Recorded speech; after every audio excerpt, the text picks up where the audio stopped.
Les organisateurs nous ont demandé de faire une intervention donc, qui était en anglais, mais on va parler donc en français. Monsieur Le Sueur, qui représente l'entreprise Eneco, et moi-même, Raphaël Goldstein, qui suis le directeur France de l'Agence fédérale allemande pour la promotion du commerce et de l'investissement. Cette session, qui est une session de 1h30, donc nous avons 2 présentations pour 1h30, on est très à l'aise pour discuter de la thématique. C'est une thématique qui s'oriente sur l'efficacité énergétique entre la France et l'Allemagne, mais d'une façon générale, l'efficacité énergétique pour l'industrie. Et notre ambition dans cette session, c'est de donner un regard qui est un regard allemand. Donc je donnerai une présentation qui représente ce qui se passe en Allemagne au niveau de l'industrie, l'industrie étant très importante en Allemagne au niveau de l'efficacité énergétique. Et on ouvrira le champ par une vision française, c'est M. Le Sueur, une vision industrielle, qui, elle, s'intéresse non seulement à l'industrie, mais aussi au résidentiel, mais aussi aux smart cities. Donc tout ce qui concerne finalement l'efficacité énergétique stationnaire au niveau industriel, mais la vision d'un industriel français. Donc pour me présenter, donc Raphaël Goldstein, je suis donc représentant de l'agence d'investissement. Je suis anciennement quelqu'un qui a travaillé pour l'entreprise ABB, donc je viens moi-même de l'industrie, je viens moi-même d'un segment qui est très sensible au niveau de l'efficacité énergétique. Et je suis, j'espère, représentant de ce qui est un travail franco-allemand. Je suis donc binational franco-allemand. Donc, j'ai fait ma présentation de ma personne, Monsieur Le Sueur, pour que les gens vous connaissent et savent un peu à qui ils vont avoir affaire. Merci bien. Bienvenue. Donc, je m'appelle Franck Le Sueur. Je suis le vice-président et cofondateur d'une société qui s'appelle Eneco. Et dans un passé, j'étais aussi chez un grand industriel qui s'appelait Thomson CSF, Thales maintenant. Donc, comme j'ai pas la prétention de concurrencer l'industrie allemande, enfin pas aujourd'hui, peut-être demain. En tout cas, c'est intéressant d'avoir associé à la fois l'industrie allemande qui a une forte valeur ajoutée et une forte connaissance de qualité. Et qu'est-ce qu'ils ont mis en place justement pour être compétitifs et comment on peut aussi, nous, avec nos atouts, relancer l'industrie française et voir comment l'efficacité énergétique peut être un relais de croissance pour l'industrie en France. Merci Monsieur Le Sueur. À moins qu'il y ait des questions préalables, je pense qu'on va commencer déjà avec la présentation qui est sur le marché allemand de l'industrie, de l'efficacité industrielle. Donc c'est une présentation. L'Allemagne est, en termes d'efficacité, d'une façon générale, un leader, s'il n'est mondial, c'est un leader européen. C'est un marché qui, alors si on regarde simplement le résidentiel, c'est 20 millions de bâtiments à rénover en Allemagne. C'est le plus gros marché du service pour l'efficacité énergétique. Et c'est avant tout le plus gros pôle industriel en Europe, représentant à peu près 30% de la production industrielle européenne. Donc avec un énorme potentiel en ce qui concerne les investissements dans l'efficacité énergétique. Et c'est un pays qui est déjà leader dans ce domaine, hein, puisque à peu près, si on regarde les exportations, le marché de l'efficacité énergétique, l'Allemagne représente à peu près 15% du marché dans l'efficacité énergétique. Donc ça inclut des choses comme les pompes, pour le pompage, la ventilation, des choses comme la production de chaleur, la production d'électricité, la récupération de la chaleur pour les procédés industriels, la cogénération, et ce qui va un peu plus dans la direction du software, avant d'être le software en soi, tout ce qui concerne le contrôle, la mesure et les automatismes. Donc à peu près 15% du marché mondial. Alors, avant de rentrer un peu plus dans le vif du sujet et de parler du marché allemand de l'efficacité énergétique, quelques mots sur qui nous sommes, Germany Trade Invest, pour que vous compreniez qui je suis, ce qu'on fait en particulier. Nous, on est l'agence d'investissement qui est la promotion de l'investissement, du commerce de promotion de l'investissement et du commerce allemande. Et on a pour vocation, en ce qui concerne les entreprises françaises, les entreprises étrangères, c'est de les aider à se développer sur le marché allemand. La finalité étant qu'à la fin, on ait un flux d'investissement venant de France et aussi un transfert technologique, donc faire venir des acteurs innovants, intéressants, français, pour qu'ils s'implantent sur le territoire allemand et puissent trouver des partenaires allemands avec qui ils pourront soit commercer, soit développer des produits plus en avant, plus innovants, qui seront soit vendus sur le marché allemand, soit réexportés. L'Allemagne étant avant tout un pays exportateur. Donc on a une offre de services qui va à la fois du long terme, des entreprises qui ne connaissent pas encore le marché allemand ou commencent à s'intéresser pour le marché allemand. Donc on a un pool de 50 experts qui sont tous des experts segments et qui s'occupent de conseiller et d'aider les entreprises pour leur développement sur le marché allemand. Sur le moyen terme, ce sera des entreprises qui ont déjà assez de clients, assez de connaissances pour le marché allemand, qui nous demanderont des informations sur le financement et la forme juridique la plus apte, la plus adaptée pour être actif sur le marché allemand. Et puis pour le court terme, des choses beaucoup plus prosaïques comme trouver des locaux, être mis en contact avec les autorités, soit nationales, soit locales, et aider à travers le process administratif. Donc l'efficacité énergétique en Allemagne. Alors pourquoi l'Allemagne est devenue un leader dans l'efficacité énergétique? Alors ça, c'est une chose qui finalement vient des années 90, des années 2000. C'est avant tout une volonté qui est politique, qui est à la fois au niveau européen, mais aussi au niveau national allemand. L'Allemagne a été dans la formulation des directives européennes, en ce qui concerne l'efficacité énergétique, entre autres, toujours un moteur avec des ambitions qui ont été jusqu'à présent toujours plus loin, plus grandes que ce qui a été développé au niveau européen. Alors cette volonté, c'est une volonté qui est pour du long terme, très ambitieuse, de à la fois réduire, alors si on prend l'horizon 2050, de réduire de 80% nos émissions de CO2, qui seront aussi à la fois celles d'augmenter la rénovation dans le résidentiel. Donc 2% des bâtiments sont rénovés en Allemagne chaque année, qui seront avant tout la réduction de notre consommation d'énergie, à la fois l'énergie primaire, mais aussi de l'énergie électrique en soi.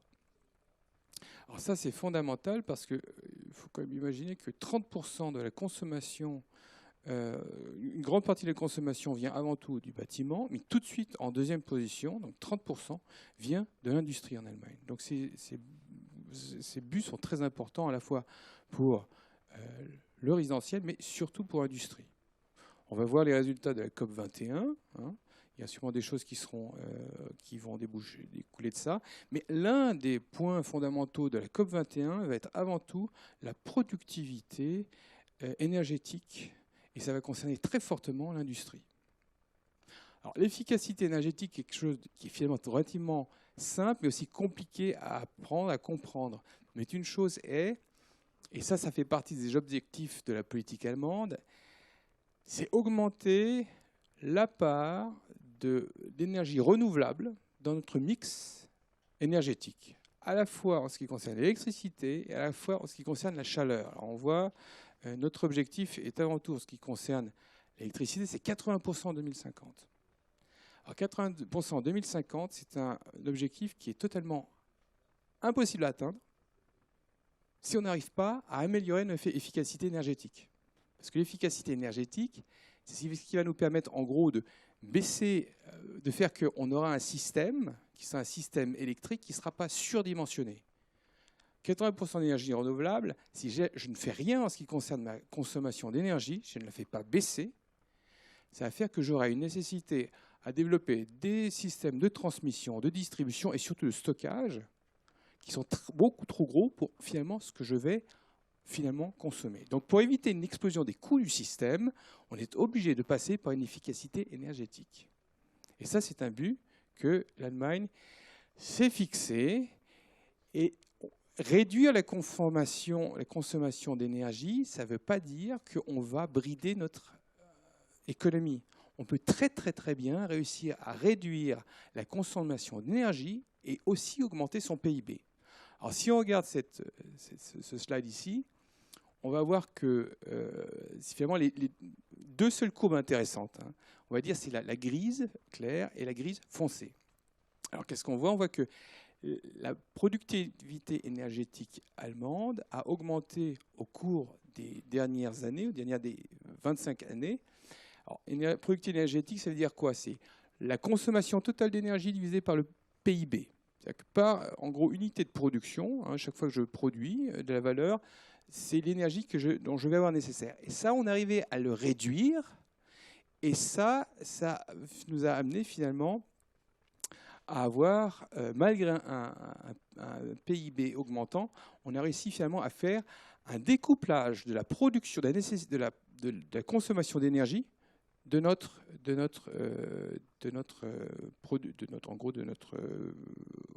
production de richesse supplémentaire. Donc c'est possible, grâce à l'efficacité énergétique, on peut découpler le PIB de sa consommation d'énergie et la réduire. Alors, comment on est arrivé à faire ça? Alors ce slide, pour cette feuille, j'ai vraiment l'ambition de montrer que l'efficacité énergétique, plutôt la réduction de l'énergie, de la consommation d'énergie, c'est quelque chose qui est arrivé dans beaucoup de pays au monde, dans la plupart des pays du monde. Ça, c'est en regardant, si on regarde les pays qui sont les pays développés, qui sont les pays industrialisés, comment ces pays ont réussi. Alors finalement, si on regarde là sur ce slide, on va voir que l'Allemagne n'est qu'en 3e position des pays qui ont réussi à réduire leur consommation d'énergie. D'un côté, je pourrais dire c'est très bien, on est 3e, mais d'un autre côté, je pourrais dire c'est pas si bien, parce que finalement, pour la plus grande économie européenne, et industrielle, on aurait pu attendre à plus. Alors ça se laisse expliquer entre autres par le fait que si on regarde les pays qui sont les pays qui ont les meilleurs élèves de la classe, hein, si on va prendre par exemple l'Angleterre, la Grande-Bretagne, on aime toujours se comparer avec la Grande-Bretagne, français comme allemand, on se rend compte que les Anglais, ils ont réduit leur consommation d'énergie, mais ça, c'est pas passé par des gains en efficacité énergétique en soi, dans un investissement dans des systèmes plus efficaces énergétiquement, mais c'est passé avant tout pour un changement structurel. C'est-à-dire qu'un pays comme l'Angleterre, vous ne trouverez plus maintenant des industries qui soient très intensives en production d'énergie, par exemple production d'aluminium, production de verre, cimenterie, etc. Non, ces industries qui sont des industries lourdes, ou les industries d'une façon générale, ont disparu au cours des 25 dernières années. Donc c'est un pays qui s'est tourné plus vers les services. Donc c'est vrai que structurellement, ils ont beaucoup moins de consommation d'énergie, mais si on regardait à un même niveau d'industrialisation, il serait beaucoup plus élevé. En Allemagne, ce qu'on a fait finalement, c'est que malgré la chute du mur, donc c'était en 90, 89, beaucoup d'industries lourdes finalement ont pensé à les péricliter. C'est des entreprises extrêmement gourmandes en énergie.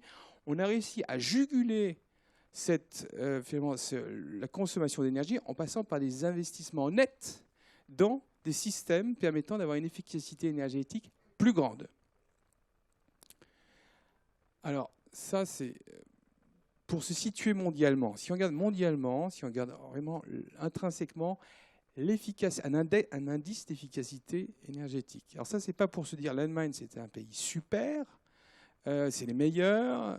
Non, c'est plutôt pour avoir un peu où est-ce qu'on en est actuellement en Allemagne et pourquoi est-ce qu'on a... Alors ça, c'est une feuille qui nous a été fournie par une association, un think tank américain, qui a pour but de promouvoir, qui s'appelle ACEEE, qui a comme pour but de promouvoir l'efficacité énergétique à travers le monde, en particulier dans l'industrie, et qui classe l'Allemagne donc en première position des 16 puissances économiques mondiales, en regardant avant tout, les buts politiques et les manières législatives d'implémenter l'efficacité énergétique dans un pays, et aussi en regardant intrinsèquement les investissements dans l'efficacité énergétique qui arrivent à une amélioration de l'efficacité énergétique. Donc l'Allemagne est classée numéro 1, c'est super, c'est très très bien. Mais on se rend compte, si on regarde plus en profondeur, qu'on est arrivé à avoir un gain dans l'efficacité énergétique là où c'était le plus facile.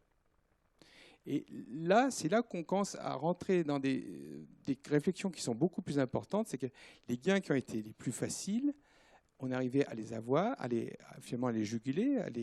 Mais il y a des gains qui seraient encore plus qu'on pourrait atteindre. Finalement, la proportion d'investissement d'efficacité énergétique pourrait être encore plus grande.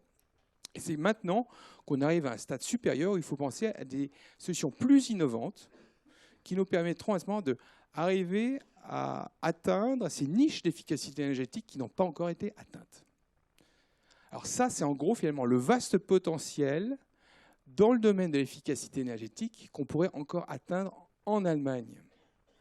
Finalement, on voit qu'il y a d'énormes potentiels à la fois dans, on va commencer par tout ce qui est procédé utilisant de la chaleur, une chaleur excédente qui ne va pas être utilisée, aussi bien dans l'automation des process, dans les pompes.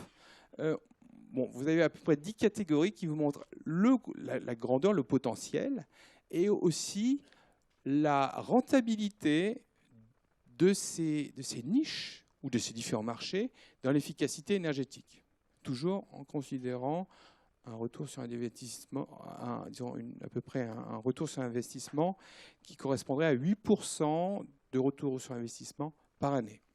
Alors ça, c'est notre estimation, c'est l'estimation du marché. Et qu'est-ce qu'en pensent les industriels en soi? Parce que ça, c'est très sympa, hein, c'est ce qu'on pense. Mais qu'est-ce que pense l'industriel en soi? Alors l'industriel allemand en soi, il est relativement optimiste. Lui, il pense qu'à 73%, enfin celui qui produit des produits qui sont éco-efficients, il pense qu'il y a 73% dû à la politique qui est la politique de transformation énergétique allemande. Dans les prochaines années, dans les 5 prochaines années, il y a une augmentation à nouveau des investissements dans ce domaine. Et si on regarde les industriels, on parle avec les industriels, un tiers voit l'efficacité énergétique comme une source en soi d'investissement où justement, lui, ce qui l'intéresse, c'est pas d'investir dans l'efficacité énergétique pour l'amour de l'art, mais surtout parce que lui-même, il voit un retour sur un investissement qui serait intéressant. Alors, qu'est-ce qui fait qu'on investit dans l'efficacité énergétique? Pour chaque pays, ça sera différent. Nous, en Allemagne, c'est vrai qu'avant tout, le premier driver, le premier moteur pour investir dans l'efficacité énergétique, ce sera le prix de l'électricité. Alors, le prix de l'électricité qui monte constamment. C'est surtout la progression du coût de l'électricité. Donc, on voit pour le résidentiel, on est à 5,5%. Pour l'industriel, on est à 6,7% d'augmentation par an. Alors, évidemment, actuellement, on est dans une période très spéciale, étant donné que le gaz et le pétrole sont pas particulièrement élevés. On peut se dire que ce n'est pas vrai, mais nous, notre estimation, c'est qu'à court ou long terme, on aura une augmentation non seulement de l'électricité, mais aussi du gaz et de tous les produits venant du pétrole. Le deuxième moteur pour investir dans l'efficacité énergétique, c'est avant tout le législatif. Donc c'est par exemple en Allemagne 2 sources qui ont amené les entreprises à investir dans l'efficacité énergétique. C'est la possibilité d'avoir, je ne vais pas trop rentrer dans les détails parce que c'est relativement compliqué, hein. Il y a certains coûts d'intégration pour les énergies renouvelables qui existent en Allemagne et auxquels chacun de nous doit payer. Or, les entreprises qui ont le plus grande nécessité énergétique ont la possibilité d'échapper à ce surcoût qu'elles doivent payer, qui finalement est très important dans le prix de l'électricité. Ça, c'est la première possibilité. La deuxième possibilité, c'est pour les entreprises qui n'ont peut-être pas une consommation si énorme d'électricité par rapport au prix de leurs produits, c'est d'avoir une réduction de la taxe sur l'énergie en soi. Alors, dans le premier cas, c'est-à-dire les entreprises qui s'épargneront ces coûts supplémentaires dus à l'intégration des énergies renouvelables, ils doivent passer par une certification, c'est obligatoire, une certification ISO 50001. Donc cette certification ISO 50001 est nécessaire. Ça correspond à peu près, c'est 2500 entreprises qui ont demandé qui ont droit à cet allègement fiscal. Pour les autres, ça sera une nécessité d'avoir un audit et d'implémenter un système de management énergétique.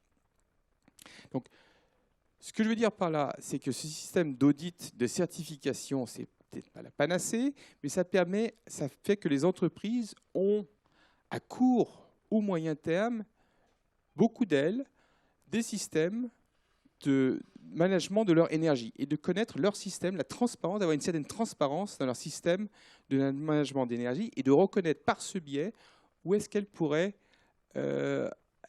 investir dans l'efficacité énergétique.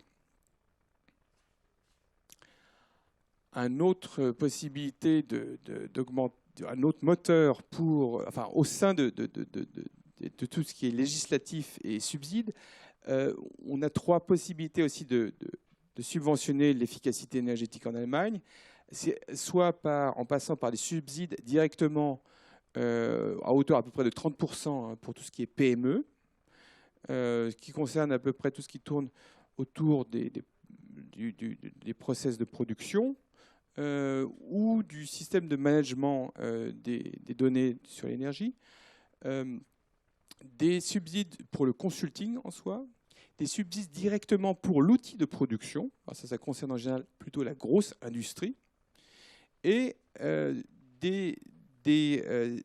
en gros c'est surtout des subsides, et ça c'est très important, pour l'introduction de systèmes de management de l'énergie. Donc c'est des subsides qui vont de 20 à 80% des coûts totaux. Mais surtout, ce qui vient maintenant, ce qui est nouveau, c'est qu'on a une obligation, ça c'est ce qui a été commencé l'année dernière en décembre, on a déjà 2 obligations, toutes les entreprises qui sont considérées comme grosses, en termes dans la définition européenne, c'est-à-dire toutes les entreprises qui ont plus de 250 employés, qui ont un turnover, un chiffre d'affaires de plus de 50 millions, sont obligées d'avoir un audit et de développer un système de management de leur énergie. Donc ça concerne à peu près 50 000 entreprises. On dit de 50 à 100 000 entreprises, et parmi ces entreprises, vous avez tout ce qui est entreprises qui gèrent des parcs immobiliers. Ça, c'est une première chose. La deuxième chose qui va être implémentée tout de suite, et qui est en cours d'implémentation, c'est ce que j'appellerais des groupes d'aide, enfin comme les alcooliques anonymes, c'est-à-dire c'est un accord qui a été passé entre l'industrie et le gouvernement allemand de mettre en place 500 groupes d'autogestion de l'efficacité énergétique. En gros, ce sont des groupes qui développent, des industriels qui se regroupent et qui développent leurs best practices entre eux et permettent un échange de leurs connaissances sur l'efficacité énergétique. Alors ça sonne comme quelque chose qui est peut-être pas obligatoirement très important, mais néanmoins, quand il y a la création de ce groupe, il y a une augmentation par 2 de la vitesse d'implémentation de mesures d'efficacité énergétique. Donc, le plan, c'est jusqu'en 2020 d'avoir 500 groupes, donc des groupes de travail industriels sur la thématique de l'efficacité énergétique. La troisième pierre à l'édifice de l'implémentation de cette roadmap de l'efficacité énergétique, c'est maintenant de faire des appels d'offres à hauteur de plusieurs centaines de millions qui impliqueront des industriels ou des consortiums industriels qui, pour une somme donnée, devront remplir un cahier des charges permettant l'augmentation, l'amélioration énergétique dans l'industrie. Alors, un exemple, un appel à projet qui a été fait consistait à remplacer, par exemple, des pompes ou des moteurs électriques pour 200 fabriques. C'est un exemple d'appel d'offres. Donc ça, c'est un appel un appel d'offres qui va être fait à partir, ça va être implémenté à partir de l'année prochaine. Et c'est un modèle qui existe déjà en Suisse et que nous allons implémenter en Allemagne. Le troisième moteur de l'efficacité énergétique, et ça j'en reviens aux niches qui n'ont pas encore été exploitées dans l'efficacité énergétique, c'est tout ce que l'on ne connaît pas, tout ce que l'on ne sait pas encore. Et c'est tout ce qui n'a pas encore été identifié. Et on espère beaucoup en Allemagne que l'innovation, que notre politique d'innovation va permettre justement d'implémenter, surtout dans le numérique, des systèmes qui vont permettre aux entreprises d'identifier le potentiel et de réduire leurs coûts et de permettre à des investisseurs institutionnels d'investir dans l'efficacité énergétique. Alors on pense beaucoup, finalement, le cheval de bataille qui va permettre, ou le projet phare qui va permettre ce développement dans l'industrie, c'est ce qu'on appelle en Allemagne l'industrie 4.0, ce qu'on appelle en France l'industrie du futur. C'est finalement la digitalisation de la chaîne de valeur complète de l'outil productif. Alors, qu'est-ce que c'est que l'industrie 4.0 ? C'est donc cette digitalisation qui va impacter à la fois les aspects logistiques, productifs, l'interaction avec le client, et qui vont permettre au sein du process d'avoir une digitalisation à un degré très élevé qui va permettre une transparence du système complet. Et ça va impacter des segments comme les systèmes embarqués, les machines, où l'Allemagne a le plus grand, la machine-outil, c'est le marché le plus important, le marché allemand, à l'export aussi. Les systèmes de production et tout ce qui est système de traitement des données.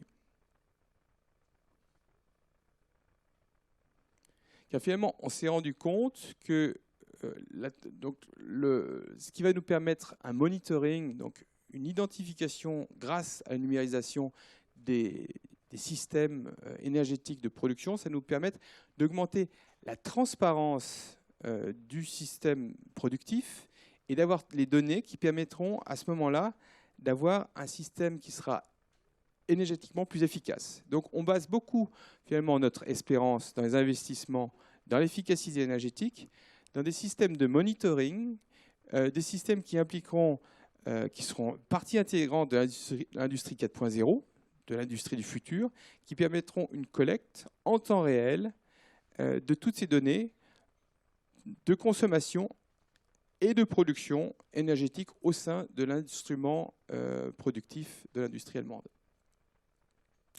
Alors ça se passe déjà, c'est une vision du futur, mais il y a déjà des plans qui sont très définis au niveau national, comme au niveau régional, comme au niveau des entreprises en soi. Donc par exemple, au niveau national, une plateforme a été créée entre ce qu'on appellera le VDMA, qui est la Fédération des fabricants de machines-outils allemands, et le ministère de la Recherche, qui permet pour les entreprises allemandes d'avoir accès à une expertise qui leur permet d'implémenter justement cette digitalisation, cette numérisation de leur système productif pour avoir des gains d'efficacité énergétique.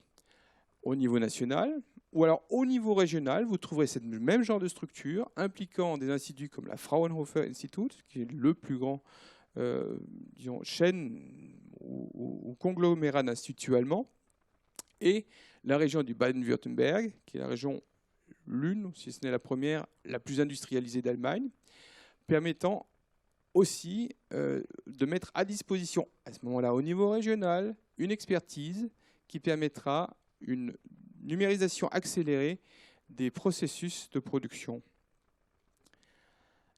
Et au niveau individuel, on a déjà des entreprises qui se sont... Alors, Weidmüller, c'est un très bon exemple. C'est une entreprise, c'est un fabricant de machines-outils qui fait à la fois des machines comme des chaînes de production, qui lui a déjà commencé à mettre une usine type permettant justement le recoupage de toutes ces données et l'optimisation complète de sa chaîne de production.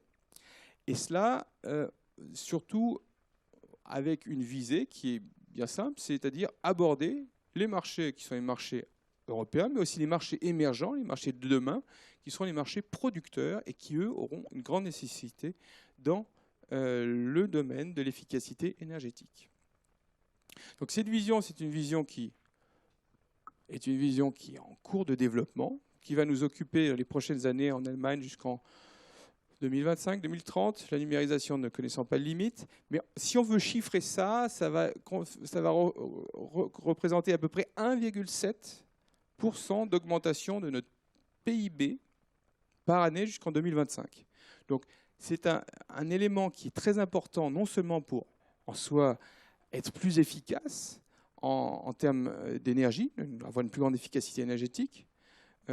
Qui dit efficacité énergétique dit aussi avoir d'une plus grande intégration des énergies renouvelables, mais aussi d'une façon macroéconomique va permettre de booster notre économie et de pouvoir exporter des produits nouveaux et aussi en soi, en tant que d'avoir de stopper une désindustrialisation, ou plutôt de permettre de fixer et même d'augmenter le niveau d'industrialisation allemand, ainsi restant compétitif par rapport à d'autres marchés.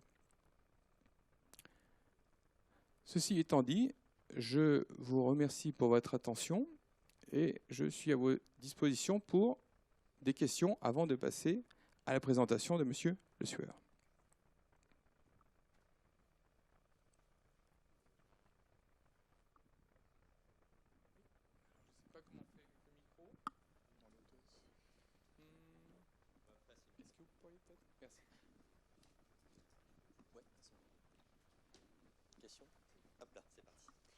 Oui, merci beaucoup pour votre exposé. Une petite question qui est peut-être un peu en marge, mais en même temps, je ne le pense pas tant que ça. C'est par rapport à tout ce qui a trait finalement à l'adaptation au changement climatique.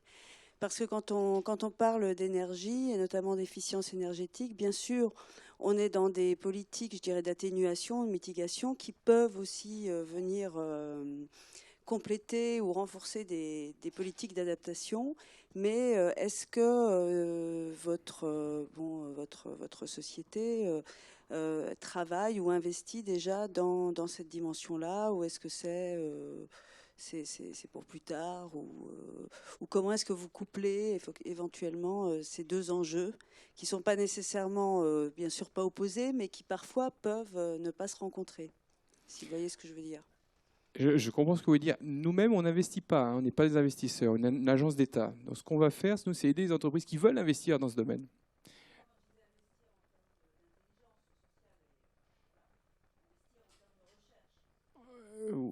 Alors, je vous demanderai de repréciser votre question à ce moment-là, parce que Bon, donc vous êtes une agence, vous n'êtes pas des investisseurs, mais je veux dire par là que vous venez en accompagnement finalement d'un processus, disons, de modernisation écologique des industries. Non plus. C'est pas ma finalité. Ça serait plus la finalité, par exemple, d'une agence qui serait la DENA, hein, qui est l'agence pour l'énergie allemande, qui elle aura cette fonction, oui, qui aura la fonction d'accompagner des entreprises, ce sera des entreprises allemandes qui ont cette finalité. Moi, mon propos, c'est avant tout d'aider les entreprises françaises qui vont s'implanter sur le marché allemand. Je n'ai pas intrinsèquement cet objectif de contribuer à l'efficacité énergétique en soi. Mais évidemment, ça fait partie des segments qui sont très porteurs dans notre domaine, et on accompagne sur 200 projets français à peu près 30 projets qui viennent de ce domaine, qui sont dans l'efficacité énergétique. Donc, pour préciser ma question, puisque vous accompagnez des entreprises françaises qui souhaiteraient s'installer en Allemagne, oui. Est-ce que dans cet accompagnement, dans ce conseil, vous intégrez la dimension adaptation au changement climatique ? On va les conseiller évidemment sur cette thématique, si c'est important pour leur business model, pour un modèle de négoce. Mais la question vient toujours de l'investisseur. On répond aux questions que l'investisseur nous pose et on va l'orienter suivant son business model, son modèle de négoce. C'est-à-dire, si, par exemple, ce qui se passe souvent, hein, on apprend sur certains développements législatifs qui concerneraient, par exemple, l'efficacité énergétique, entre autres, on va évidemment l'orienter, lui dire oui, on sait par exemple que dans 3 mois, il y aura une réforme de la législation sur l'efficacité énergétique. Donc il serait intéressant pour toi que tu regardes un peu plus près ceci et autres, et que tu regardes ses partenaires, et que tu fasses Enfin, on a aussi cette fonction de connaître par avance ce qui va être en termes législatifs demain, ou aujourd'hui plutôt, mais au niveau national. Et au niveau européen, si on arrive à le faire aussi, oui. Mais ça, c'est autre chose. Monsieur devant. Ce que vous avez présenté s'appuie beaucoup sur l'utilisation de la norme de l'ISO 50001. Oui. Hein? Donc, l'ISO est souvent le constat d'une situation. Donc, situation par rapport au système de management de l'énergie. Comment fait-on rentrer dans les audits par rapport à l'ISO le mouvement, c'est-à-dire comment le perfectionnement permanent sur ce système d'énergie, comment rentre-t-il? Parce que c'est pas fixe. Oui, mais le système ISO prévoit l'implémentation d'un système de management de l'énergie. Donc ça permet, en gros, c'est vraiment l'entreprise en interne qui va qui a déjà les outils et qui, elle, devra gérer et voir l'implémentation, ce qu'ils vont faire pour gagner en gain d'énergie. C'est pas l'ISO qui... Enfin, c'est vrai que l'ISO, c'est pas la panacée, hein, mais ça leur permet d'avoir une certaine transparence sur ce qui doit être fait. S'ils veulent le faire ou pas le faire, ça, par contre, c'est... Monsieur. Je suis bien obligé de poser la question du nucléaire, comme en Allemagne. Bon, alors, j'ai l'impression que vous êtes obligé... bien sûr, moi, je trouve votre exposé extrêmement intéressant. Et on souhaiterait que, bien sûr, qu'en France, on fasse la même chose. Bon, est-ce qu'on le fait? J'en sais rien. Je ne suis pas spécialiste. Mais j'ai l'impression qu'avec le nucléaire, je ne sais pas ce qu'il représente d'ailleurs dans votre pays, je sais ce qu'il représente dans le nôtre, oui. Mais j'ai l'impression que là, vous avez, comment dire, la barre fixe, là, il y a un sacré, un double rétablissement. Je vais essayer de trouver une réponse à cela. Oui, c'est vrai que c'est un très gros défi, parce qu'on est passé du jour au lendemain, pas une fermeture complète des centrales. Il y a encore des centrales en Allemagne qui fonctionnent. Il y en a qui ont été arrêtés. Vous avez déjà un sacré paquet de centrales qui ont été arrêtées. Je n'ai pas les chiffres exactement en tête, mais je pense qu'on est autour de 11 centrales qui marchent encore, sur un total de 20 ou 30, je ne sais plus. Mais en tout cas, une grosse partie a été arrêtée. Et c'est vrai qu'on est, finalement dans une situation qui est où on a une base load, enfin un pic de production, enfin une base de production qui est réduite, où certains types de centrales doivent justement agir pour maintenir le système en équilibre. Et ça, c'est le défi de la transition énergétique. C'est vrai que c'est un impulse supplémentaire pour qu'on puisse passer. Donc l'efficacité énergétique, et en plus fait partie des nécessités, fait partie des choses qu'on va être obligé de développer encore plus pour justement pallier à ce qui était jusqu'à présent un mix relativement conventionnel. J'en reviens pas à ce que vous dites, parce que ces décisions de Mme Merkel, j'arrête la moitié des centrales, c'est ça? Oui, c'est ça, toutes les centrales jusqu'en 2020. Vous dites 11, je sais pas, 10 sur, oui. 10 sur 20 ont été arrêtés du jour au lendemain par décision politique, décision de la chancelière. C'est ça que je comprends? Elles ont été arrêtées, oui. Du jour au lendemain? Je ne sais pas, je pense que ça a eu un certain temps pour faire ça. Il ne faut pas être quelqu'un, mais ça a été fait, oui, définitivement. Alors les mauvaises langues disent que du coup, vous avez vu ce qui se passe sur le pétrole qui fait que les États-Unis font du dumping sur le charbon. Les mauvaises langues disent que vous avez remis en service les centrales à charbon qui sont hyper polluantes. Ça, c'est une très bonne question, mais non, c'est une mauvaise question. Non, mais c'est vrai. C'est vrai que je pense que ça appartient pas à moi de répondre à ce genre de questions. Vous avez des pays comme le Danemark qui ont investi très fortement dans l'éolien. Finalement, ils se retrouvent dans des situations où ils sont obligés de mettre des centrales à charbon pour compenser justement les écarts. C'est vrai, on a une augmentation on a une nécessité d'utiliser des centrales à charbon pour pallier à cela. Mais je pense que ce n'est pas le cadre Enfin, c'est des centrales qui existaient déjà avant. Hein. C'est quand même des centrales qui existaient déjà avant. Donc c'est des centrales existantes, ce n'est pas des centrales nouvelles. Il n'y a pas d'investissement dans les centrales nouvelles en ce sens. Donc c'est vrai que ça fait que leur rôle en termes de système est important et qu'on doit pallier à ce problème. Mais je ne pense pas que ce soit exactement à moi de répondre si c'est bien, si c'est mal.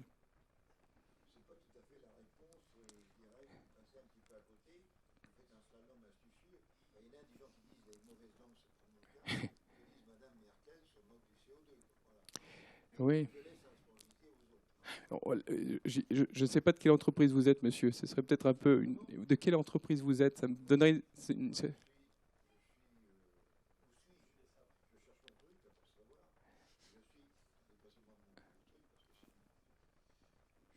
suis l'ancien directeur industriel de Rhône-Plein-Grosdiat, pour dire mon passé. Bon. Je suis actuellement donc président de la Société française génie des procédés.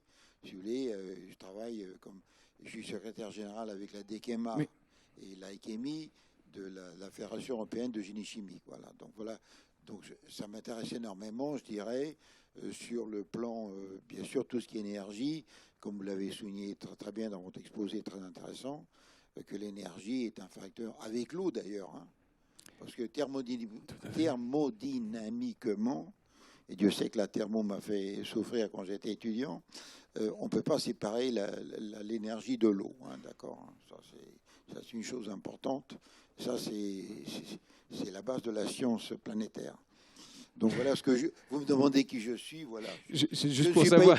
Je ne suis pas ici incognito. Je vous posais la question parce qu'en général, ce genre de questions arrive souvent et ça dépend aussi de quelle industrie ça vient. Donc, suivant l'industrie, il y a une argumentation qui est aussi différente. Et plus ou moins une argumentation plus ou moins, disons, soft ou plus ou moins argumentée. Alors, on va parler en Allemagne évidemment de ce qu'on appelle Gorleben, qui est la station de stockage finale des produits nucléaires, hein, évidemment. Et c'est justement pour ne pas s'embarquer dans une discussion considérant le stockage final des produits nucléaires, qui est un gros problème, hein, il ne faut quand même pas se leurrer. On n'a pas de solution hein, actuellement. C'est-à-dire qu'il n'y a pas une possibilité de pas radioactif, ce qui est radioactif déjà. Donc, avant d'entrer dans cette argumentation qui serait parler des coûts globaux, généraux, qui ont une influence sur le système énergétique, je préférais savoir de quelle entreprise vous êtes. Donc, à ce point, je pense que je comprends exactement votre question et je sais exactement où vous voulez en venir. Pour la chimie, c'est vrai, c'est une thématique très importante, le CO2. Bon, actuellement, on pourra parler de la taxation CO2. Est-ce que ça a vraiment une importance? Bon, on verra. Et ça dépend toujours du prix, évidemment. Donc, à ce niveau, je préfère dire, j'ai bien compris votre question, et c'est vrai qu'on doit pallier à une situation qui est différente et qui, justement, risque de générer plus de CO2. C'est vrai.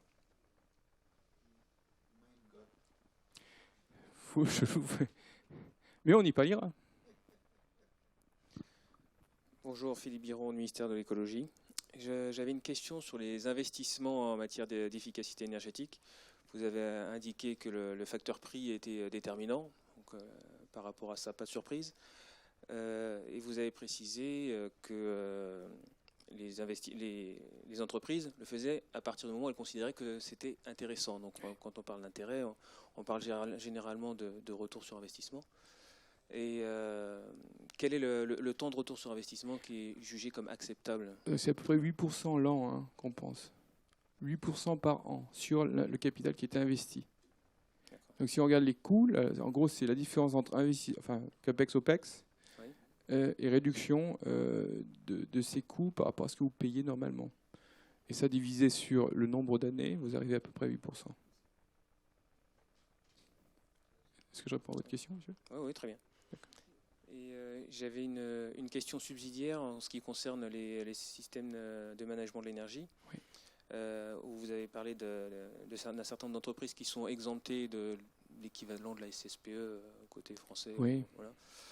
Et puis, si elles étaient certifiées ISO 50001, Elles doivent l'être hein, pour pouvoir avoir ces options.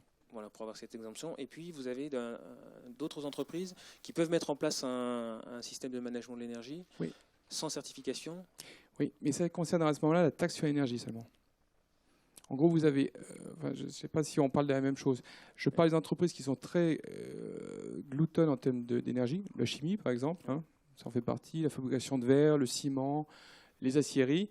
C'est pour ça que je ne vais pas tout rentrer dans cette. Et pour elles, il y a elles sont, elles n'ont pas à payer ces coûts qui permettent de compensation, qui permettent l'intégration des énergies renouvelables dans le mix. En gros, c'est tous les coûts qui sont générés par la fermeture d'usines conventionnelles de production d'énergie, qu'on les utilise parfois pour combler des creux ou pour qu'on réduise leur consommation pour empêcher un pic. C'est tous ces coûts qui sont générés. Et ces coûts qui sont générés sont repassés en gros finalement aux clients, aux consommateurs finaux, qui sont à la fois l'industrie, comme moi, qui paye dans ma facture ce coût supplémentaire. Pour les industries qui sont par exemple, je vais prendre l'exemple de l'aluminium, qui est on va dire, un très bon exemple là-dedans, la part d'énergie dans le produit final est énorme. Donc pour rester compétitif, une entreprise comme Nord Hydro, je crois qu'il s'appelle encore comme ça, ils vont faire une demande auprès du ministère de l'économie, hein, qui est mon ministère, pour avoir justement à ne pas payer cette part, cette surcharge. Et pour ça, ils sont obligés de passer par une certification ISO 51000. Et ça, c'est pas une taxe. C'est en gros un surcoût, le surcoût systémique, qui est repassé au client final. Les autres entreprises dont je parlais, c'est des entreprises qui ne passent pas par ISO 50, où il n'y a pas une nécessité d'avoir une certification ISO 50001. Il y a seulement une nécessité d'avoir un audit et un audit interne et la mise en place d'un système de management de l'énergie au sein de l'entreprise. Et cela, pour ça, vous n'avez pas besoin de passer par ISO 50001, mais vous devez passer par un consultant qui fera votre audit, qui sera lui certifié et qui sera enregistré auprès de l'autorité allemande qui est responsable de cela. Et cette entreprise, elle aura donc un dégrèvement, alors ça dépend, hein, suivant sa consommation, de tant et tant de pourcents de l'impôt sur l'énergie qu'elle payerait normalement sans avoir à faire une demande. C'est complexe. J'ai préféré pas ouvrir la boîte de Pandore. J'ai un collègue qui s'occupe de ça.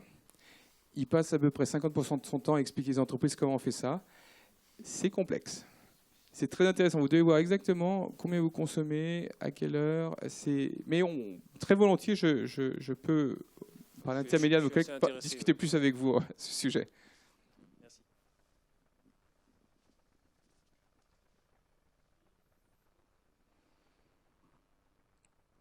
Alors, s'il n'y a pas d'autres questions,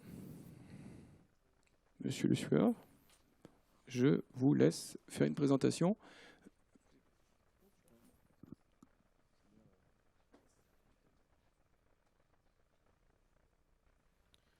Donc, vaste sujet de passer de l'industrie française après l'industrie allemande.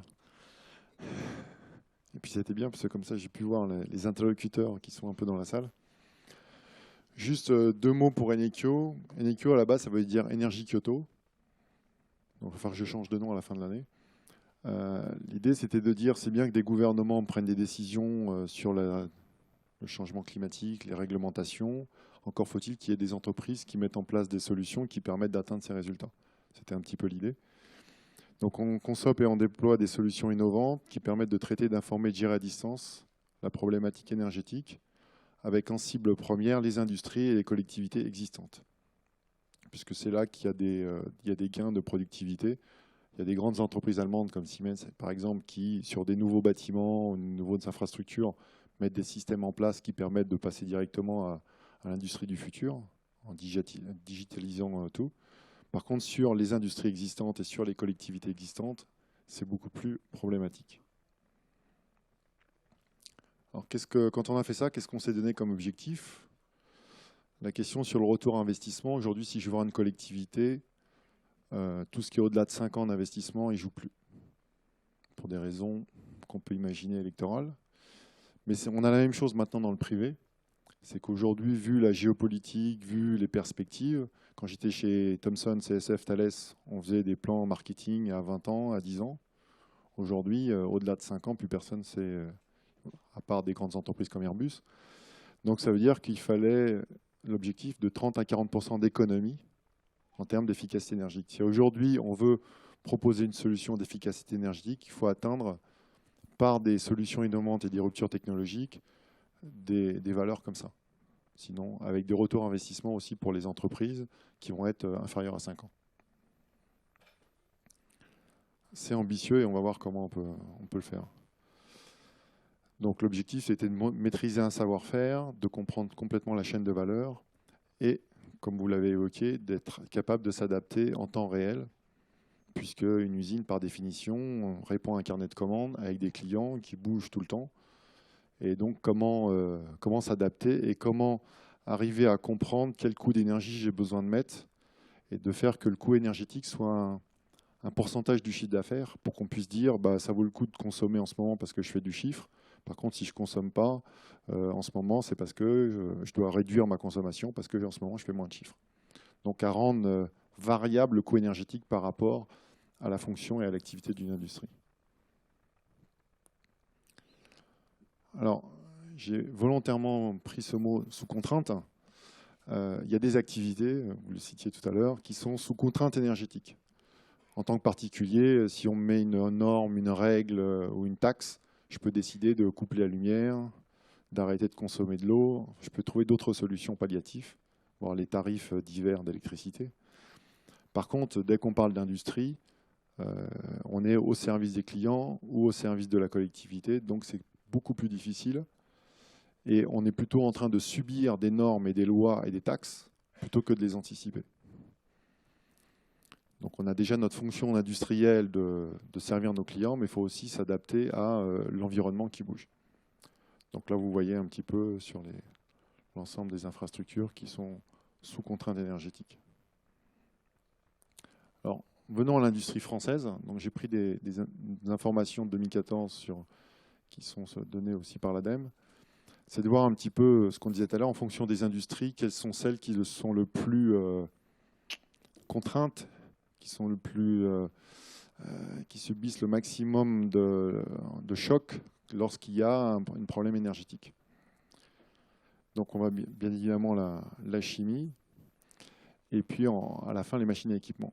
Ça veut dire que l'industriel face à un tableau comme ça doit adapter son business model, doit adapter sa manière de fonctionner, va avoir à mettre en place une manière de manager l'énergie en fonction de son intérêt. Si ma consommation d'éclairage représente 1% de ma facture électrique, c'est peut-être pas la peine que je passe 10 ans à regarder comment je peux améliorer mon pourcentage. Si par contre j'ai des machines à outils qui ont 15 ans de durée de vie et comme je suis en sous-exploitation, ben, je pensais les changer, un peu comme nos centrales. Donc on va les étendre, on va garder des outils de production qui sont un peu obsolètes, qui ont une moins bonne rentabilité que le pays d'à côté qui, lui, a investi dans des machines beaucoup plus performantes, exemple l'Allemagne. Et donc forcément, c'est un cercle vicieux. Moins j'ai de clients, moins j'investis dans des machines efficaces, plus je consomme et moins je suis productif et moins je suis rentable, etc. etc. Donc l'objectif, c'est de sortir de ce cercle un petit peu infernal pour basculer dans ce qu'on parle l'industrie du futur ou l'industrie 4.0, comme les smart cities ou les villes intelligentes qui parlent de smart city 2.0, 4.0. Et donc on voit bien le poids des achats d'énergie. Je suis d'accord aussi sur l'eau, la problématique de l'eau. Dès qu'on sort de la France, dans des pays du Golfe, par exemple, le ministère de l'eau et de l'Élec, c'est le même ministère, puisqu'on parle de fluide pour les raisons de clim ou de froid ou de chaleur. Et donc, c'est bien d'avoir l'axe de management de l'énergie en pensant que l'eau est aussi une énergie, en tout cas un fluide important. Là, ça reprend le slide que vous avez montré tout à l'heure sur les effets de structuration interne, la baisse des consommations structurelles ou en termes d'efficacité énergétique. Bon, globalement, en France, les variations de consommation, tout le monde le sait, c'est parce que les industries ferment. On a moins d'industries en France. Donc ce n'est pas du tout un gain énergétique, c'est simplement il y a une baisse de la consommation mécaniquement puisqu'il y a une baisse de nos industries en France. Ce qui est intéressant, c'est de regarder effet d'activité, effet de structure, économie d'énergie. Et on voit par ça qu'on a encore un levier extrêmement important puisque globalement les industries font leur job d'industriel, c'est de produire et de fabriquer, manufacturer, de vendre. Et le côté énergétique, on va dire qu'on a des gros producteurs d'énergie en France qui ne nous ont pas forcément éduqués ou donné les clés pour pouvoir être efficaces énergétiquement. On est habitué à avoir de l'eau au robinet et du jus sur une prise. Donc, lorsqu'on va dans des pays sous contrainte, il y a 3 zones globalement. Il y a les pays d'Europe, maintenant on est sous contrainte parce que ça coûte cher, donc on ne peut plus investir. Ce qui fait qu'on commence à éteindre des villes entières pendant la nuit. Là où nous, on va au Sénégal pour électrifier des villages, c'est un peu schizophrénique pour un Français d'aller en Afrique électrifier des villages pendant qu'on éteint nos villages en France. Et puis, il y a les pays en voie de développement, l'Inde, Brésil, Chine ou Afrique, qui n'ont pas assez d'énergie pour tout le monde. Donc, il faut qu'ils le partagent. Donc, quand vous implantez une industrie dans ces pays-là, il faut avoir suffisamment d'énergie. Donc, ça oblige à être efficace. Et puis, il y a les pays du Golfe, où je vais assez souvent, qui, eux, en sont a priori, ils n'ont pas de soucis, sauf qu'ils ont un tel gâchis énergétique qu'en 2030, l'Arabie Saoudite, si elle ne fait rien, elle n'exportera plus un seul baril de pétrole, puisqu'elle utilisera 100% de sa production pétrolière pour climatiser et éclairer son pays.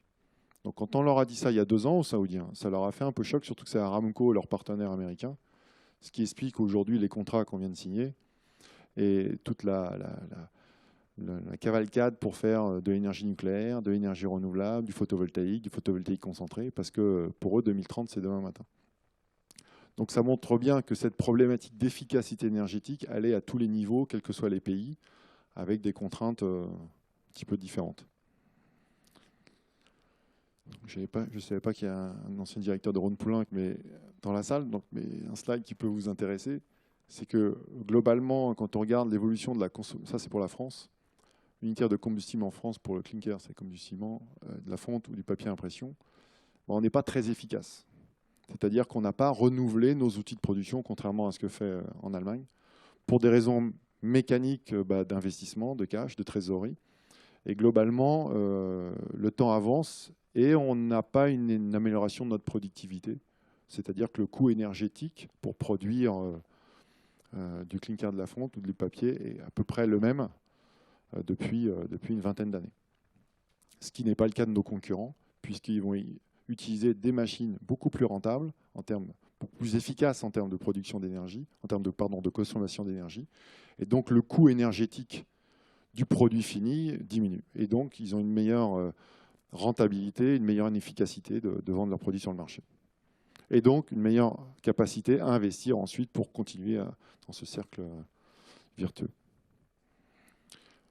Quand on se compare un petit peu à l'Europe, on voit, l'ODEC, c'est un indicateur qui a été mis en place par des associations d'efficacité énergétique pour essayer de voir un petit peu, pour essayer de se comparer entre les différents pays. Et on voit globalement, la France n'est pas dans le tiercé de tête pour pouvoir aujourd'hui être efficace. Il y a encore des gains, puisqu'on est juste là, on se cherche, on est juste à la fin. Voilà. Donc globalement, on n'a pas fait de gap au niveau industriel pour pouvoir vraiment utiliser l'efficacité énergétique comme levier de croissance. Alors, où est-ce qu'on peut jouer et en fonction des différents secteurs et en quoi une entreprise innovante comme la mienne peut aider en termes d'efficacité énergétique. Donc, il faut regarder la colonne solutions éprouvées. Donc, ça, c'est des éléments officiels donnés par l'ADEME. On voit qu'il y a des industries où on peut avoir 20, une vingtaine, à 15 à 20% en mettant des solutions, des problématiques organisationnelles et en mettant de l'innovation. Il faut quand même savoir que le coût énergétique, c'est directement sur le résultat d'exploitation d'une société. Donc ça veut dire que tout ça, c'est de la marge. Donc c'est du gain, c'est de la rentabilité qui peut ensuite se servir dans des investissements ou dans de la compétition mondiale. Donc c'est à partir de ces... Donc c'est des objectifs, hein, juste d'ici à 2030, ce qu'on peut faire. C'est pour ça qu'une des sociétés comme Eneco, ou il y en a d'autres, se sont positionnées sur le marché de l'efficacité énergétique en disant qu'il faut donner la possibilité aux industriels ou aux collectivités de gérer sa consommation. Je vais vous donner un ou deux petits exemples. Prenez la ville de Lyon, l'agglomération de Lyon. Il y a 2 fournisseurs d'eau, Veolia, Lyonnaise. Veolia à la ville, Lyonnaise à la banlieue. Nombre de compteurs d'eau pour la ville de Lyon, 1. Nombre de compteurs d'eau pour l'agglomération, 1. Facture de Veolia, une facture, une valeur.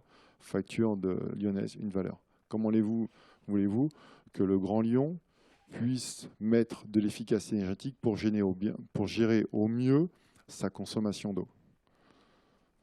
Analyse de la mairie, il faut 200 000 compteurs. Si on veut commencer à comprendre toute la géopolitique et toute la distribution de l'eau. On va dire en France, on a des bonnes canalisations. Non, si vous prenez la ville de Nîmes, hein, qui subit quelques intempéries quelquefois, il y a 40% de fuite. Donc ça veut dire qu'une collectivité, nous, payons 40% de fuite. Bon, la SOR, ils sont contents, ils potabilisent, ils transportent, ils distribuent. Au milieu, les tuyaux ne leur appartiennent pas, il y a 40% de fuite, on paye. Et si on ne met pas en place des solutions pour savoir où on consomme, pas, etc. Ça veut dire quoi? Ça veut dire qu'aujourd'hui, j'en profite, il y a le ministère de l'écologie, s'il n'y a pas une volonté étatique de pouvoir aider ou en tout cas inciter les gens à avoir de l'information sur ce qu'on est en train de consommer. Et ça veut dire qu'il faut mettre des contraintes, pas sur les consommateurs, c'est sur les producteurs. C'est je vous donne de l'eau, mais je dois vous donner de l'information. On sait en temps réel aujourd'hui combien on peut consommer sur du téléphone, mais on ne sait pas en temps réel combien on consomme d'eau et combien on consomme d'électricité, etc. Ça fait 30 ans qu'aux États-Unis, ils ont des relevés d'électricité tous les mois.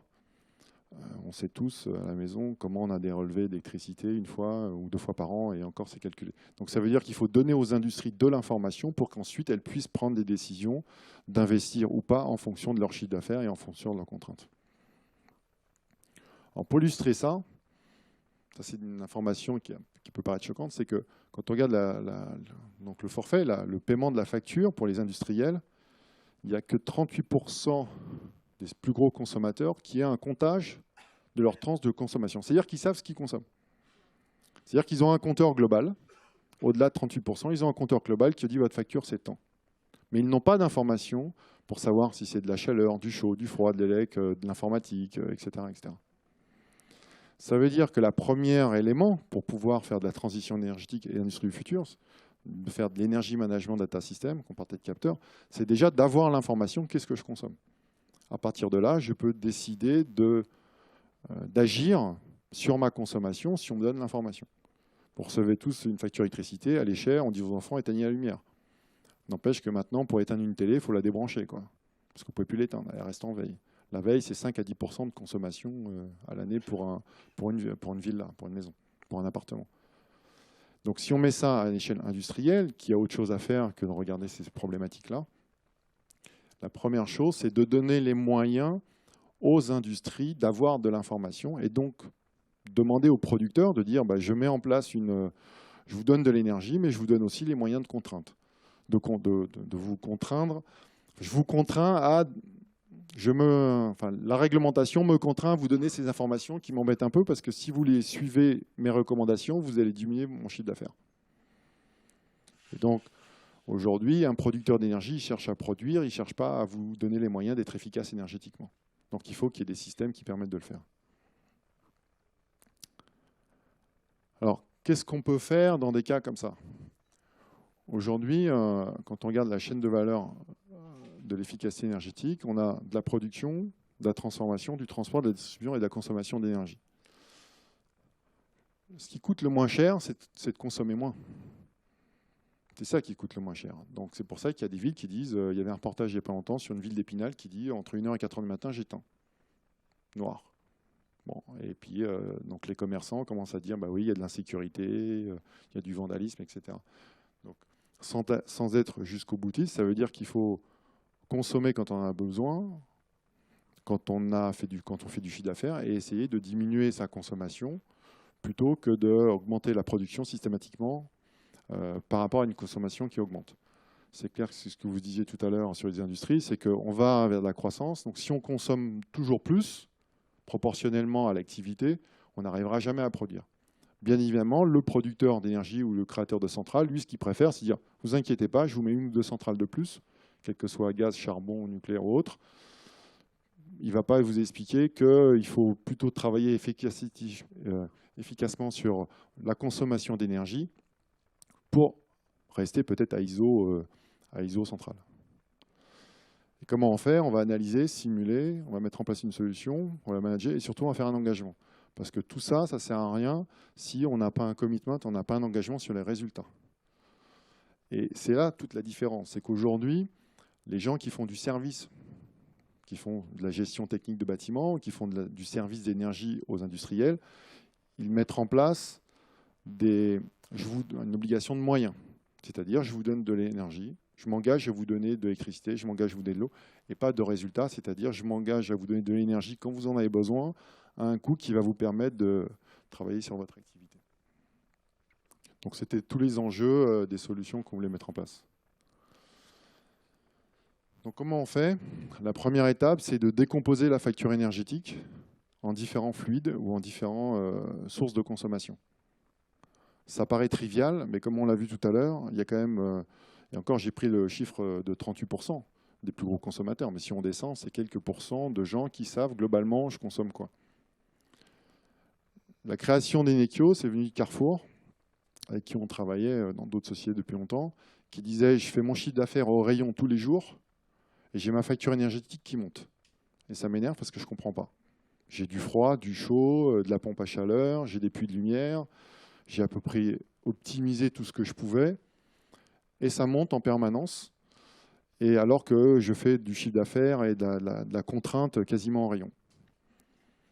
Et on leur a vite montré que quand il fait 35 degrés à Montpellier ou dans le sud, que chaque personne génère 150 watts et quand il y a 2000 personnes qui rentrent dans un supermarché en été, pas pour faire du chiffre d'affaires, mais pour simplement trouver de la fraîcheur, et que la clim, l'indice de clim ou de pompe à chaleur qui est à l'intérieur du bâtiment n'est absolument pas indexé ni à une prévision météo, ni à la température du jour, eh ben vous pouvez imaginer la pointe de courant qui est générée au niveau des pompes à chaleur et de tout le système. Ça leur génère quasiment aucun chiffre d'affaires. Par contre, je peux vous dire que la facture, elle explose. Et ça, bien évidemment, on nous dit qu'on a le coût de l'électricité le moins cher en moyen. Et aujourd'hui, je ne sais pas si vous en commencez à entendre des publicités à la radio sur les réglementations du marché de l'énergie à partir de 2016. Donc ça va être appel d'offres, etc. C'est marché dérégulé. Et ce que nous annonce EDF, c'est que d'ici quelques années, et ça va arriver très vite, il y aura un tarif différent toutes les heures. Toutes les heures. Ce n'est plus un tarif horaire, c'est un tarif différent toutes les heures. Donc on est un petit peu habitué l'hiver, on a mis en place des solutions, sauf que maintenant, c'est la journée. Et entre 14h et 18h, ça va être multiplié par 10. Pourquoi? Parce qu'on a une pointe de charge et qu'on achète le courant à l'extérieur. Donc dès qu'on parle de marché dérégulé, business model, combien ça me coûte, combien je vends. Entre 14h et 18h, on a mis de la clim, etc. pour les raisons qu'on connaît tous en France. Il y a des industries qui sont captives et qui ont besoin d'énergie à ce moment-là. Mais comme ils vont être dans une pointe, tarif énergétique multiplié par 10 entre 14h et 18h. Et là, les industriels derrière, ils vont avoir un souci, c'est que comment j'adapte mon outil de production à un système qui peut bouger toutes les heures avec des coefficients qui sont extrêmement importants. Donc, avant de dire à un industriel, il faut aller voir à cet endroit-là, il faut déjà savoir qu'est-ce qu'on consomme et quel est l'impact de la source consommation sur la facture. Pour faire ça, comme on est dans des bâtiments existants, on va mettre, sans rentrer trop dans le détail technique, on va mettre des capteurs partout. Aujourd'hui, on parle d'objets connectés. On va relever ces informations en temps réel et on va avoir un système expert intelligent qui va, en fonction de la production, des prévisions météo, de l'ensemble des éléments utiles et nécessaires au process des entreprises, décider de déconnecter ou de mettre de l'énergie aux endroits qu'il faut. L'objectif étant d'effacer la pointe. puisqu'on ne va pas effacer la consommation moyenne, mais c'est la pointe. Aujourd'hui, ce que facture EDF, ce qui coûte cher, c'est la pointe. Et on dimensionne tous nos énergies avec la peur de ne pas avoir de coupure de courant. Donc on est tous surdimensionnés. On vend des sous-stations moyenne tension à des industriels. Poweo ou des autres arrivent. Par magie, ils font déjà moins 10%. C'est les mêmes tuyaux, c'est les mêmes secteurs, c'est les mêmes personnes. Simplement, ils disent non, mais là, ça ne sert à rien, quoi. Donc ça veut dire qu'aujourd'hui, on n'a pas donné la capacité intellectuelle et scientifique aux industriels pour pouvoir dire non, mais moi, je n'ai pas besoin de ça parce que globalement, je n'ai pas toutes mes machines qui tournent en même temps tout le temps. Par contre, le PDG il dit moi, je ne veux pas de coupure, donc vous me sécurisez ça. Donc c'est toute cette problématique. Donc d'avoir des capteurs, d'avoir de l'information. Tout ça, ça passe par radio parce qu'on ne va pas tirer des câbles chez les industriels. Et une fois qu'on a fait ça, il va falloir, donc le premier axe, c'est de diminuer la consommation. Et comme on est dans la journée, donc là, ce n'est pas pour dire pour ou contre le nucléaire, mais c'est qu'il y a une énergie propre, tranquille dans la journée, c'est le soleil. Donc autant l'utiliser et ça peut pouvoir consommer, enfin en tout cas diminuer la pointe d'énergie qu'on a dans la journée. Donc après, juste pour montrer par système, hein, par type de fluide, on va pouvoir, en fonction, encore une fois, de l'intérêt de l'entreprise et du retour sur investissement autour de 5 ans, travailler sur différents... Voilà, donc là, on va avoir des systèmes intelligents de pilotage, climatisation, chauffage. L'objectif étant qu'on soit totalement indépendant des marques, des systèmes, des contraintes mis en place chez l'industriel. Et bien évidemment, si la problématique, c'est la clim dans la journée, ben on va dire là, ça vaut le coup de mettre un champ solaire qui va permettre de, puisque la pointe est dans la journée, de compenser, et ainsi de suite. Pareil sur les consommations électriques. Pour vous donner un petit exemple sur les clims, à Abu Dhabi, qui a 40 ans, ils ont fait une expérience sur des tours qui ont 20 ans. Maintenant, on a des compteurs intelligents qui permettent de voir en pied d'immeuble, c'est pareil dans une industrie, s'il y a ce qu'on appelle du courant à l'envers, du courant réactif, c'est-à-dire un fluide qui, dans l'autre sens, qui perturbe tout le central. Vous savez dire sur une tour où c'est, mais vous ne savez pas dire précisément. Ils ont fait des analyses, ils se sont rendus compte qu'une climatisation qui a 20 ans, qui est en veille, consomme plus et émet de la puissance réactive à l'envers qu'une clim qui consomme plein pot d'aujourd'hui. Ça veut dire que globalement, il continue, soit vous roulez avec une voiture qui fait 50 litres au 100, soit vous roulez avec une voiture qui fait du 5 litres au 100. Et celle qui est 50 litres, en plus, ça ne marche pas très bien. Et elle perturbe le réseau. Encore faut-il avoir les moyens d'avoir l'information et changer la clim. Donc, tout ça pour dire qu'aujourd'hui, la problématique des équipements électriques est une vraie clé dans la consommation électrique. On travaille sur le Sénégal. Entre la production du Sénégal et la distribution utilisateur, il y a 60% de pertes. Donc, de pertes en ligne, à tous les niveaux. Donc, soit, et vous connaissez le taux de croissance démographique des pays africains, donc soit je produis de plus en plus, et c'est un système infernal parce qu'ils n'ont pas les moyens, donc ils produisent des centrales à charbon, etc. Les Chinois viennent de lancer des nouvelles super centrales à charbon. Pour éclairer Dakar, c'est des groupes électrogènes américains avec du diesel, du fuel. Soit on se dit, mais peut-être que les équipements qui sont sur l'ensemble de la chaîne, ils sont peut-être un petit peu perturbés. Éclairage d'une ampoule dans certains villages, durée de vie 10 jours. Éclairage d'une ampoule dans un appartement en Mongolie, durée de vie 3 mois. Donc ça, ce sont des bons indicateurs. Moi, je me dis que le bon business là-bas, c'est de vendre des ampoules. Hein. Ça, c'est du bon business. Donc ça veut bien dire que quand on regarde toute la chaîne de valeur, est-ce que je leur donne des bonnes ampoules qui consomment moins ou est-ce que j'essaie de trouver de l'argent pour qu'ils fabriquent des usines pour produire plus? Donc c'est pour ça qu'il faut travailler sur l'ensemble de la chaîne. Et aujourd'hui, il y a des entreprises comme Schneider qui sont implantées en Chine, qui font des équipements très efficaces énergétiquement, qui les vendent. Donc aujourd'hui, si on veut être efficace énergétiquement, il faut que l'ensemble de la chaîne soit efficace.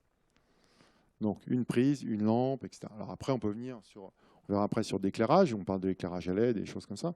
Mais ça veut dire qu'il faut regarder l'ensemble de la chaîne, entre ce que je produis et ce que je consomme, est-ce qu'il y a des gains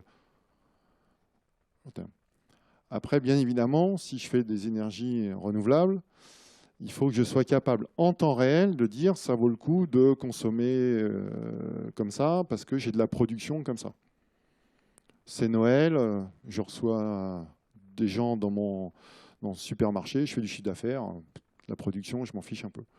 Par contre, c'est l'été, est-ce que je coupe la clim ou est-ce que j'ai un gens de rentrée? Là, ça vaut le coup, effectivement, j'ai un champ solaire parce que le surcoût énergétique, je vais l'amortir. Donc, ça veut dire que tous les calculs qu'on fait ou qu'on nous explique sur le solaire en France ou l'éolien, on nous dit globalement ça marche, c'est pas rentable, etc. C'est toujours par rapport à un coût moyen. Mais si vous regardez une entreprise, une industrie, une zone industrielle, combien ça va lui coûter demain la facture énergétique? Là, la pointe, elle est largement amortissable sur durée autour de 5 ans avec des solutions comme ça, qui doivent être bien évidemment monitorées en temps réel pour pouvoir démontrer l'efficacité énergétique de la production par rapport à des problématiques de consommation.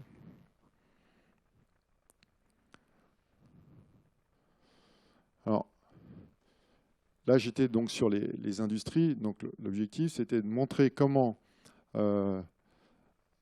un industriel, il investit dans une machine à outils, il ne se pose pas de questions, il se dit, voilà, globalement, je produis tant de pots de yaourt à l'heure, la machine coûte tant, je vais la rentabiliser en 3-4 ans, le CIO, il signe, etc. Appel d'offres, achat, etc. Le but, c'est de faire que l'industriel, il ait le même de fonctionnement sur l'efficacité énergétique. L'énergie, c'est un produit, ça fait une partie de mon process. Et il faut que j'ai la même réflexion intellectuelle en disant j'investis tant, combien ça va me rapporter parce que mon coût énergétique dans mon produit, je vais le diminuer de 20 ou 30%. Encore une fois, s'il a les informations, il prend la bonne décision. Alors juste par extension, vous avez un petit logo à gauche sous Eneco qui est Vivapolis parce qu'on fait partie de l'offre française pour les villes intelligentes, donc les villes 2.0, 4.0. Et en bas à droite, vous voyez un petit logo qui s'appelle Astanable, puisqu'il y a dans le cadre de COP21, il y a eu un démonstrateur qui était l'objectif de dire qu'est-ce qu'on peut mettre en place dans des villes à 20-30 ans pour que les villes soient les plus efficaces énergétiquement. Donc on participe à ces deux projets, en tout cas sous la marque Vivapolis. Et donc pour donner un petit exemple de ce qu'on peut faire après, là on est dans les smart cities, on est dans les villes, globalement, les seules personnes d'EDF qui sont contents de travailler avec nous, parce que globalement sur l'efficacité énergétique, on arrive sur l'éclairage de nuit à faire 75% d'économie. Donc forcément, vous faites 75% de perte de chiffre d'affaires pour les EDF vis-à-vis des collectivités. Par contre, il y a des gens qui ont dit, si on veut demain déployer un parc de voitures électriques, il faut 4 centrales nucléaires. Donc a priori, on n'a pas prévu d'en construire d'autres. En tout cas, pas dans les années qui arrivent. Donc, les gens nous ont dit, c'est bien de faire 75% d'économie la nuit. Donc là, à ce moment-là, on va pouvoir charger, puisque les centrales sont dispo, on va changer des batteries de voitures électriques. Les gens, la nuit, ça leur coûtera 1 €. Et dans le jour, moi, j'ai une pointe, je vais leur acheter 2 €. C'est le ratio, hein, globalement, ce n'est pas ce tarif-là, mais c'est le ratio. Donc, je vais leur acheter 2 fois plus cher que ce qu'ils ont acheté la nuit. Donc, ça veut dire que il y a des scénarios qui sont en train de dire que le déploiement du parc de voitures électriques devient une solution de stockage pour la France pour éviter la pointe de consommation qui coûte une fortune. Donc, au lieu d'aller acheter de l'énergie à l'Allemagne, on pourra prendre de l'énergie des batteries. Bon, collecte de déchets, enfin voilà. L'objectif, ce qu'on fait, c'est que dans les collectivités, on met dans les luminaires, ici, de la radio qui permet de relever tout un tas d'informations d'une ville. Donc on crée un réseau intelligent de communication IP type web qui permet de collecter de l'information pour une ville. Donc je sais qui consomme quoi, où, à quel moment, que ce soit des compteurs d'eau, des compteurs de gaz, des compteurs électriques, des niveaux pour les déchets, etc., etc. Tout ça, ça me permet d'être efficace en termes de déploiement, et c'est ce qu'on appelle aujourd'hui les smart cities, c'est-à-dire être capable d'interconnecter l'ensemble des fonctions d'une collectivité entre elles, et non plus d'avoir de vertical. Donc il doit me rester encore 1 minute. Donc je finis. Donc les abribus, du petit éolien. Bon, la dernière, c'était l'éclairage. Si on peut en revenir 10 secondes. J'étais un peu vite.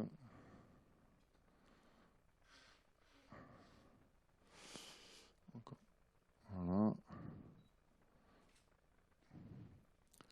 Donc les unités de production, bien évidemment, puisqu'une ville peut aussi avoir des systèmes de production énergétique. l'éclairage public. Donc on arrive à 75% d'économie la nuit et on éclaire que quand il y a du monde. C'est-à-dire qu'on met des systèmes radio avec des capteurs de mouvement sur chaque luminaire et on a créé l'ensemble des luminaires dans une famille, ce qui fait qu'au moment où vous déplacez, vous avez un tunnel de lumière, ce qui fait que pour les gens, les piétons, vous avez la lumière 1 km devant, 1 km derrière. C'est totalement transparent. Quand il n'y a personne, il y a 10%. Quand il y a quelqu'un, il y a 100%. 75% d'économie. Techno existante, etc. Il n'y a plus qu'à travailler sur les contrats de performance énergétique. J'ai eu la chance d'avoir Madame Ségolène Royal qui était venue sur notre stand 20 minutes à Abu Dhabi. Quand j'ai dit qu'il y avait des sociétés françaises qui permettaient de faire 75% d'économie sur l'éclairage en France, elle était un petit peu surprise. Si on change tout l'éclairage à LED avec des systèmes intelligents en Europe, on fait 67% d'économie d'énergie. Maintenant, il y a des gens comme Philips ou des producteurs d'énergie qui, voilà, faut traiter aussi ces problématiques-là. Voilà, merci pour votre attention et je suis disponible pour 1 ou 2 minutes de questions. Merci. Des questions? Monsieur là. Il faudra faire, je pense qu'on va prendre une question. S'il y a une autre question, peut-être 2. Oui, merci aux 2 intervenants. Quel est le statut juridique d'Enekio et est-ce que vous travaillez avec Jean-Louis Borloo pour l'électrification de l'Afrique, en particulier du Sénégal? Merci de la question. Celle-là, je la garde, même si je déborde de 2 minutes. Réponse non. Statut, on a une SAS. On a créé une société au Sénégal. On travaille avec la Banque islamique du développement en Arabie Saoudite. Et on va dire que c'est venu après. Mais c'est venu du cofondateur Claude Touvenin qui fait 20 ans qu'il travaille en Afrique. Et les gens ont de l'argent pour payer l'électricité. Simplement, ils veulent un engagement à résultat. Donc là-bas, ce qu'on fait, on signe des contrats sur 25 ans. On leur dit, vous payez ce qui sort. Donc je produis, vous payez, ou je produis rien, je ne paye pas. Par contre, on fait l'ensemble de la chaîne de valeur. On change les câbles, on change les luminaires, on change les équipements électriques qui sont intérieurs dans les cases. Et donc, on garantit que l'efficacité énergétique de toute la chaîne est la plus optimum. Ça veut dire que si je leur dis, je mets 100 MWh d'énergie disponible à un endroit, moi, mon job, c'est de le produire, nettoyer, faire tout ce qu'il faut. Et je pourrais vous expliquer comment on fait. Et eux, derrière, c'est qu'on a été voir en amont, à peu près, avec des équipes sur le terrain qui avaient le besoin. Parce qu'évidemment, et la capacité aussi, c'est de déconnecter à distance. Parce que vous savez bien que globalement, je vais faire 30 secondes, je vais prendre le bédouin. J'étais en Arabie Saoudite. Un bédouin, quand il fait 15 km pour aller chercher 50 litres d'eau, quand il revient, il ne prend pas une douche. Il partage l'eau. Le problème, c'est qu'on prend des douches d'électricité en permanence. Vous voyez une fuite d'eau sur une route, vous appelez quelqu'un. Vous voyez une lumière allumée dans la journée, vous appelez personne. Donc globalement, l'idée, c'était de partager l'électricité. C'est-à-dire, j'ai une capacité de production de 100 MW, de 10 MW, de 10 kW, à qui je donne l'électricité quand 5 prières par jour à la mosquée, en dehors des prières, ils n'ont pas besoin de jus. Vendredi, il y a du jus. Il y a un match de foot sur la plage du village, je mets du jus. Si vous laissez du jus sur la prise, il y a 200 mecs qui sont plugués 1 heure après. Les gens, ils font quand même 15 km pour charger un téléphone, et ils ont de l'eau, et ils ont de quoi payer l'électricité. Mais ils ont 20% des villages électrifiés. Donc ça veut dire qu'il faut non seulement leur mettre un processus qui fonctionne, leur mettre des équipements de maintenant, il faut leur faire un gap de 30 ans, donc on leur met les sociétés, les solutions innovantes et les produits innovants maintenant, les mêmes qu'on installe à Abu Dhabi ou à Dubaï ou en Arabie Saoudite ou au Kazakhstan.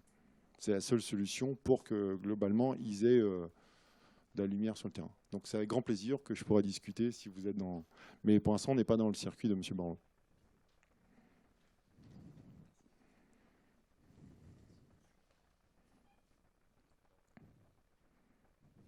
Il vous écoute. Hein.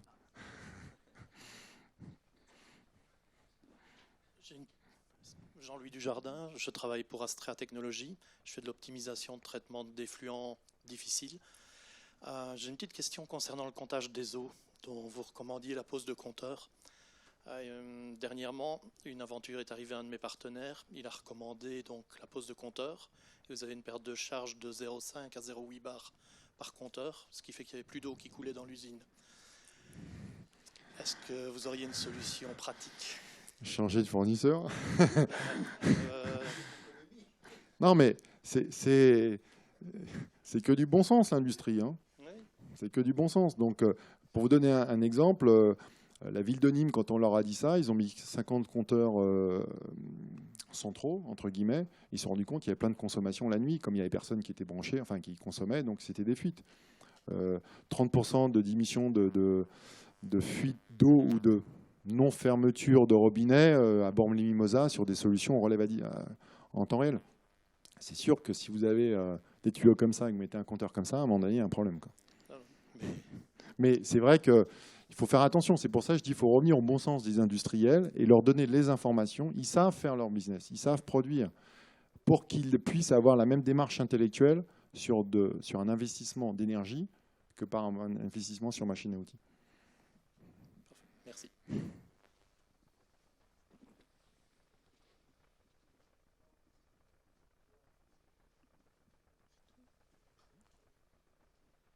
Il ne fallait plus poser de questions. Donc,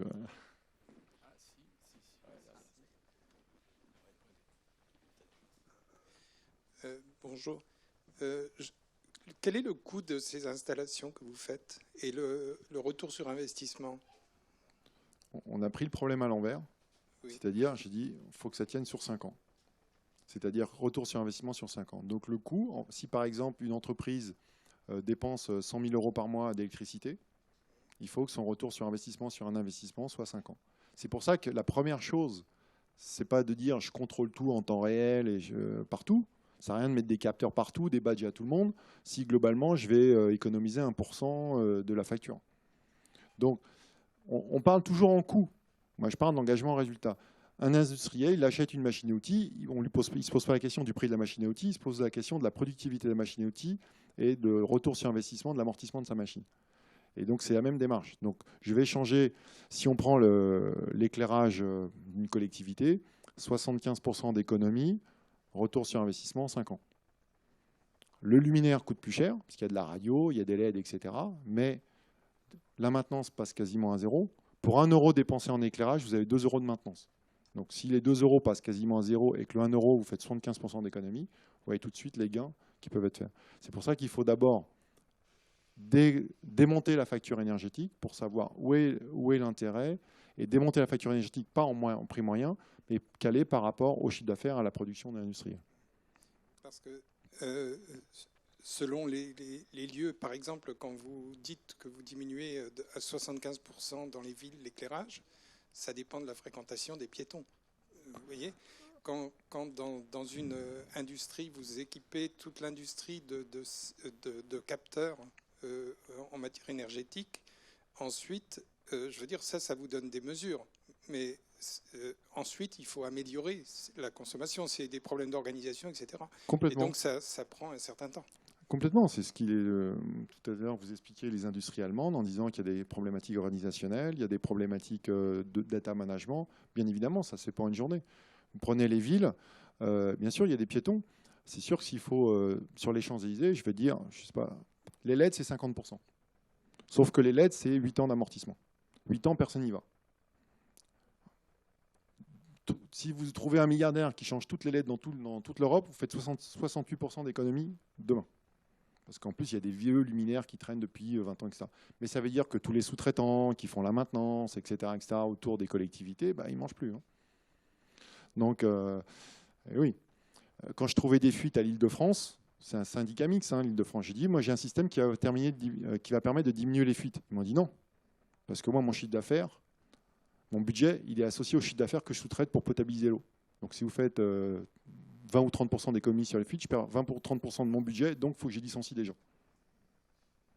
Il faut savoir où on veut. Voilà. Donc, ça veut dire que les 75%, si on a fait des tests en résidentiel, tertiaire, zone industrielle, donc les gens où il y a moins de monde la nuit, par les systèmes radio intelligents, on gagne les 25%. Et en gagnant ces 25%, on arrive à ramener sur 5 ans. Et là, les gens peuvent investir.